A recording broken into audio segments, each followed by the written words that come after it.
Soy Manuel Alejandro Chávez Cisneros, matrícula AL084932. La materia es Filosofía Jurídica. Hoy es 28 de septiembre del 2024. Estoy en Tula de Allende, Hidalgo.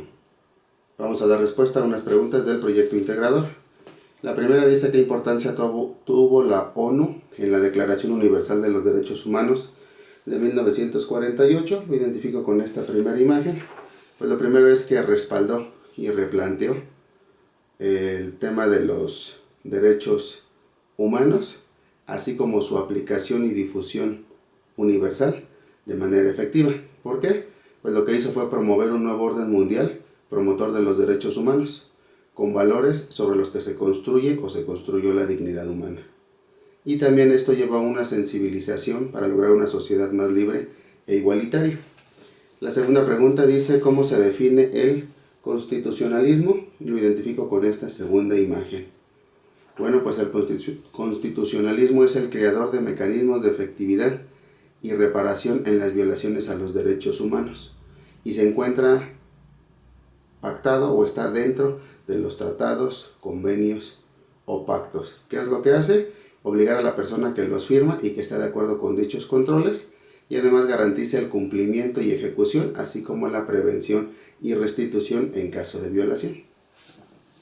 La pregunta número 3 dice: ¿qué son las minorías y en qué artículo de la Constitución Política de los Estados Unidos Mexicanos se encuentra regulado? Lo identifico con esta tercera imagen.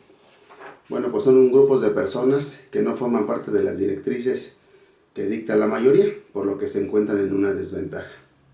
Lo que se evita o lo que se busca evitar con esta situación es la discriminación.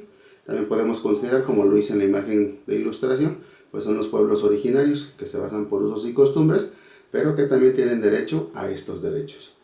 ¿En dónde se encuentran regulados? Bueno, en el artículo 1 de nuestra Constitución o Carta Magna. La pregunta número 4 dice: ¿qué implica el patriotismo cultural en la actualidad? Lo identifico con esta imagen. Lo que implica es la construcción de un modelo de sociedad civil neutral y que esté concordado entre los valores comunes de carácter democrático establecidos en la Constitución, siendo semejante al derecho humano y al Estado de Derecho. La quinta pregunta dice: ¿qué son los derechos humanos de tercera generación y cuál es su origen? Lo identifico con esta imagen.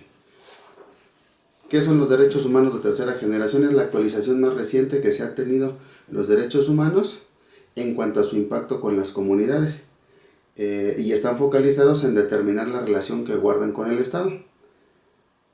En este caso son derechos de colectividad y que su cumplimiento debe de ser de manera comunal, y el objetivo es que sean o que se favorezca de manera global.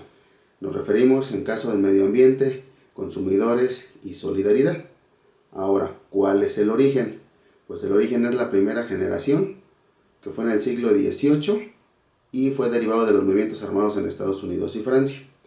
Segundo, fueron los de segunda generación, ese es su segundo origen, finales del siglo XIX, principios del siglo XX, y ahí se estipularon derechos laborales y económicos, como derecho a la salud, derecho a un salario digno, etc. Pregunta número 6, ¿qué son los derechos colectivos y dónde se estipulan? Lo represento con esta imagen. Bueno, los derechos colectivos son las acciones colectivas para proteger tanto los derechos e intereses difusos como los colectivos, al igual que los individuales, pero que tengan una incidencia colectiva. Son bienes con los que todos pueden verse favorecidos. Y se estipulan, o su fundamento se tiene, en el artículo 580 y 588 del Código Federal de Procedimientos Civiles. La última pregunta dice: ¿qué es la ética? ¿Qué es la moral? ¿Y cuál es su relación con el derecho? Lo represento con esta última imagen. La ética es la afirmación de la conciencia individual autónoma o auténtica. Tiene que ver con el tema del carácter moral. Y la moral son las reglas impuestas por la sociedad acerca del comportamiento humano, lo que tiene que ver con el bien o el mal. ¿De qué manera se vinculan? Bueno, la ética se vincula con el derecho por estudiar o por revisar la forma en la que se comporta el ser humano. Y la moral se relaciona con el derecho porque tiene que ver con la adaptación que depende tanto del tiempo como del espacio en el que se desarrollan las personas. Es todo. Gracias.